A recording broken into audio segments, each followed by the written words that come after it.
Hello everyone, வணக்கம் மக்களே. நான் உங்கள் நஸ்கத்தாரா. இன்னைக்கு நம்ம சேனல்ல பார்க்க போற ரெசிபி என்னன்னா ஈத் ஸ்பெஷல் ஹைதராபாதி ஷாஹி துக்குடா. என்னங்க ஒண்ணுமே புரியலல? இது பக்கா நார்த் இந்தியன் ஸ்வீட்ங்க. நம்ம ஊர் மக்களுக்கு புரியுற மாதிரி சொல்லணும்னா பிரெட்டு பாசுந்தி அவ்வளோதாங்க. இது ரொம்ப ரொம்ப சிம்பிள், ஈஸி, டேஸ்டி. நம்ம வீட்டில் இருக்க பொருளை வச்சே பண்ணிடலாங்க. நம்ம ஊரில் இந்த டிஷ் அவ்வளோ பாப்புலர் இல்லைங்க. பட் நீங்கள் ஒன்ஸ் இதை டேஸ்ட் பண்ணிட்டீங்கன்னா நீங்கள் விடவே மாட்டீங்கங்க. அடிக்கடி பண்ணிக்கிட்டே இருப்பீங்க. இந்த வீடியோக்குள்ளே போகிறதுக்கு முன்னாடி நம்ம நஸ்கத்தாரா ரெசிபிஸ் சார்பில் அனைவருக்கும் ஈத் முபாரக், ஹாப்பி ரம்ஜான். நம்ம போடுற இன்ட்ரெஸ்டிங் அண்ட் ஈஸி ரெசிபிஸ் உங்கள் இன்பாக்ஸ்க்கு வரணும்னா கீழே இருக்க சப்ஸ்கிரைப் பட்டனை கிளிக் பண்ணிக்கோங்க. அப்படியே பக்கத்தில் இருக்க பெல் ஐக்கானையும் கிளிக் பண்ணிக்கோங்க. வாங்க இதுக்கு தேவையான பொருள் என்னென்னங்கிறது பார்க்கலாம். நான் வீட் பிரெட் 5 to 6 ஸ்லைஸ் எடுத்திருக்கேன். நீங்கள் மில்க் பிரெட் கூட யூஸ் பண்ணிக்கலாம், அது உங்கள் விருப்பம்தான். பாதாம், முந்திரி, பிஸ்தா எல்லாத்துலேயும் ஒரு 5 to 10 பீஸ் எடுத்து வச்சுக்கோங்க. அதை நல்லா கிரேட் பண்ணி வச்சுக்கோங்க இந்த மாதிரி. இது பாசுந்தி கார்னிஷிங்க்கு மட்டும்தான். நீங்கள் உங்களுக்கு விருப்பப்பட்ட நட்ஸ் ஏதாவது எடுத்துக்கோங்க. பால் 3/4 litre, condensed milk 3 tablespoon, sugar 1/2 cup. Okay, இப்போ நம்ம ஹைதராபாதி ஷாஹி துக்குடா பண்ண ஸ்டார்ட் பண்ணலாம். ப்ரெட்டோட கார்னர்ஸ் எல்லாத்தையும் இந்த மாதிரி நான் வெட்டி எடுத்துக்கிறேன். நம்ம இதை மைதா ப்ரெட்டில் பண்ணுறதை விட வீட் ப்ரெட்டில் பண்ணுறது ரொம்ப ரொம்ப நல்லது. ப்ளஸ் நம்ம வீட் ப்ரெட்டில் பண்ணுறப்ப நல்லா கலர்ஃபுல்லாக இருக்கும் பார்க்க.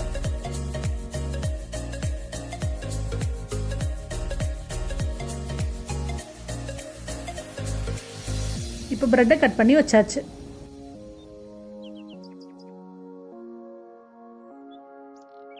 நெக்ஸ்ட் இதை நான் இந்த மாதிரி ட்ரையாங்கிள் ஷேப்பில் கட் பண்ணிக்கிறேன்.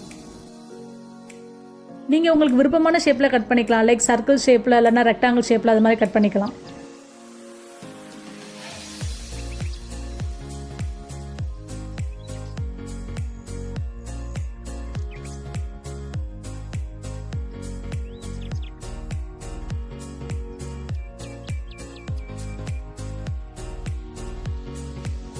இப்போ 3/4 லிட்டர் பாலை ஒரு கடாயில் ஊற்றுறோம். ஹை ஃப்ளேமில் அந்த பால் பொங்குற வரை வச்சுட்டு அதுக்கப்புறம் மீடியம் ஃப்ளேமில் வச்சுருவோம். அந்த கேப்பில் இன்னொரு கடாயில் ஒரு 2 tablespoon நெய் விட்டுட்டு நம்ம கட் பண்ணி வச்சுருந்தோம் இல்லையா ப்ரெட்டு, அதை டோஸ்ட் பண்ண போகிறோம். இப்போ நம்ம எதுக்கு டோஸ்ட் பண்ணுறோன்னா இந்த நெய்யில் நல்லா வாசனையாக இருக்கும். அதுக்காக நீங்கள் நெய்க்கு பதிலாக தேங்காய் எண்ணெய் கூட யூஸ் பண்ணிக்கலாம், இல்லைன்னா நார்மல் வெஜிடபிள் ஆயில் கூட யூஸ் பண்ணிக்கலாம். அது உங்களோட இஷ்டம் தான். 1 minute டோஸ்ட் பண்ணால் போதும். லைட்டாக அந்த கலர் சேஞ்ச் ஆகிற மாதிரி மட்டும் இருந்தால் போதும், இல்லைன்னா ரொம்ப கருகிரும். நெக்ஸ்ட் நான் டீப் ஃப்ரை வேறு இதை பண்ண போகிறேன். அதனால்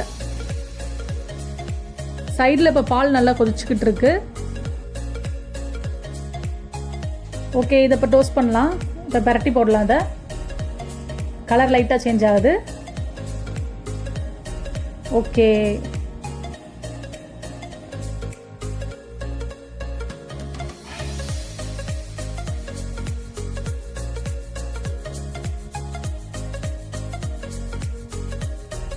ஓகே, இப்போ இதை எடுத்து வச்சிடலாம். நம்ம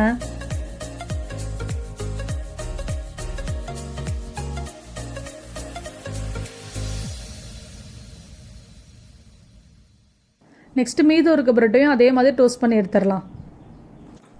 பால் இப்போ நல்லா கொதிச்சிருச்சு. அதை நான் இப்போ மீடியம் ஃப்ளேமில் வச்சிடுறேன். ஆடெல்லாம் நல்லா வந்திருக்கு பாருங்கள். இந்த மாதிரி சைடில் பாலை ஒட்ட விடாமல் இந்த மாதிரி கரண்டி வச்சு நம்ம அடிக்கடி கிண்டி விட்டுக்கிட்டே இருக்கணுங்க, இல்லைன்னா அடி பிடிச்சிரும்.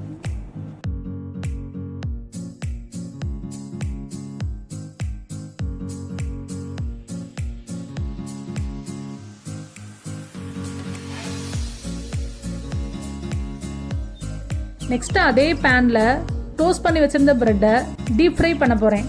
அந்த டீப் ஃப்ரை எதுக்குன்னா, லாஸ்ட் நம்ம ஷாஹி துக்குடா சாப்பிட்றப்ப ப்ரெட் நல்லா கிறிஸ்பியாகவும் க்ரன்ச்சியாகவும் இருக்கிறதுக்கு. உங்களுக்கு ஆயில் அதிகமாக சேர்க்க வேணாம் அப்படின்னு விருப்பப்பட்டீங்கன்னா நீங்கள் இந்த டீப் ஃப்ரை பண்ண வேணாம், இதை ஸ்கிப் பண்ணிக்கலாம் அந்த ஸ்டெப்பை.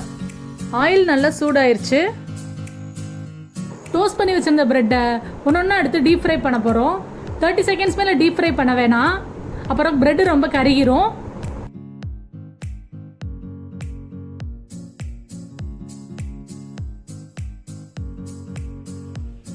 பால் இன்னும் நல்லா வற்றணும்.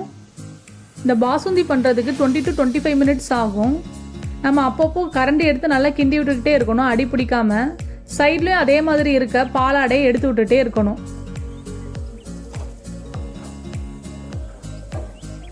அப்போ தான் அந்த பாசுந்தி ஃபார்ம் நமக்கு கிடைக்கும்.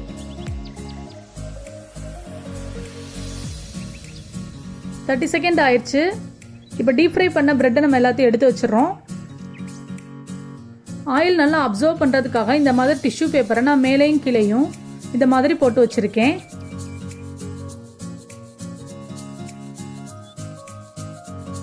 பால் கொஞ்சம் கொஞ்சமாக வற்றி பாசுந்தி ஃபார்முக்கு வந்துட்டுருக்கு.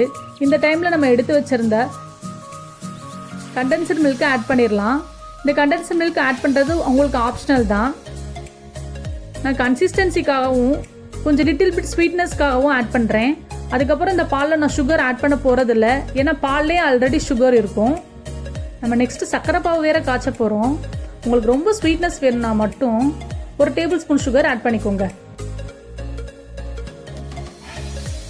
இன்னொரு பாத்திரத்தில் எடுத்து வச்சிருந்த சுகர் போட்டு ஒரு கிளாஸ் வாட்டர் ஆட் பண்ணிவிட்டு மீடியம் ஃப்ளேமில் ஒரு 5 மினிட்ஸ் சக்கரை பாவு காய்ச்சி எடுத்துடலாம். கண்டென்ஸ் மில்க் ஆட் பண்ண உடனேயும் கலர் எல்லோ கலர் மாறுறது நல்லா தெரியுதுல. இப்போ 5 மினிட்ஸ் ஆயிடுச்சு, நல்லா கிண்டியாச்சு. சக்கரை பாவை இறக்கி வச்சிடலாம்.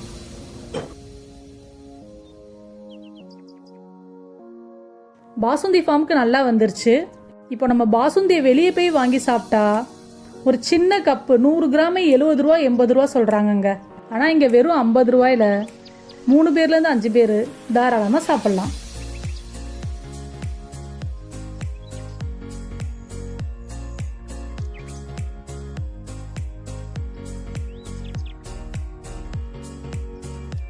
இப்போ பக்கா பாசுந்தி ஃபார்முக்கு வந்துருச்சு. நம்ம கிரேட் பண்ணி வச்சிருந்த நட்ஸ் எல்லாத்தையும் ஆட் பண்ணிடலாம். ஃபஸ்ட்டு கொஞ்சம் பிஸ்தா ஆட் பண்ணுறேன். நெக்ஸ்ட்டு கொஞ்சம் கேஷ்யூ,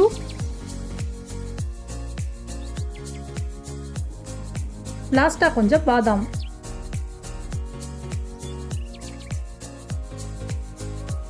நெக்ஸ்ட்டு 3 ஏலக்காய் ஆட் பண்ணுறேன், நல்லா வாசனைக்காக.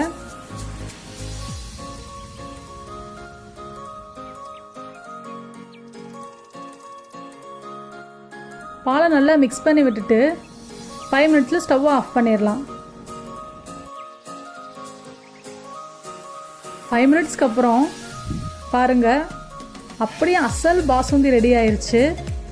இப்போ நம்ம ஸ்டவ்வை ஆஃப் பண்ணிவிட்டு இதை ஒரு லிட் போட்டு மூடி வச்சிடலாம்.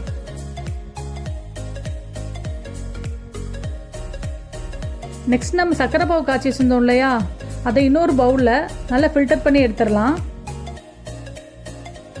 டீப் ஃப்ரை பண்ணி வச்சுருந்த ப்ரெட்டை சக்கரை பாவுக்குள்ளே நல்லா ஒரு டிப் பண்ணி எடுத்து வச்சிடலாம். இந்த மாதிரி டிப் பண்ணி எடுத்து வச்சுக்கோங்க.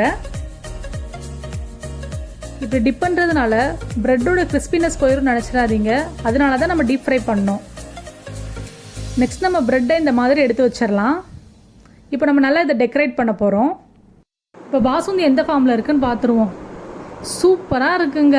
நல்லா ஆறுனதுக்கப்புறம் எப்படி இருக்குன்னு பாருங்க.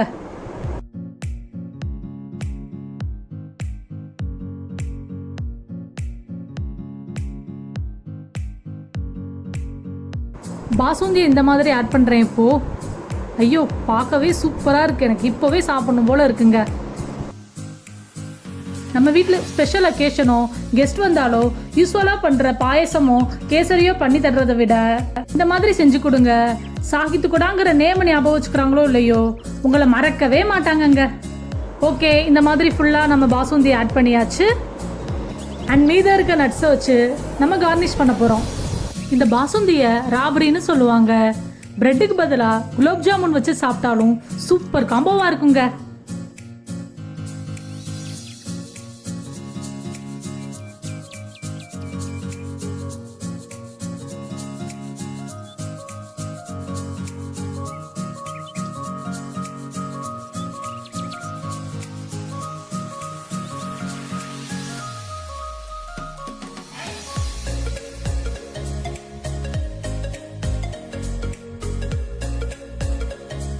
பாருங்க, நம்ம சூப்பரான டேஸ்டியான Shahi Tukda is ready to serve.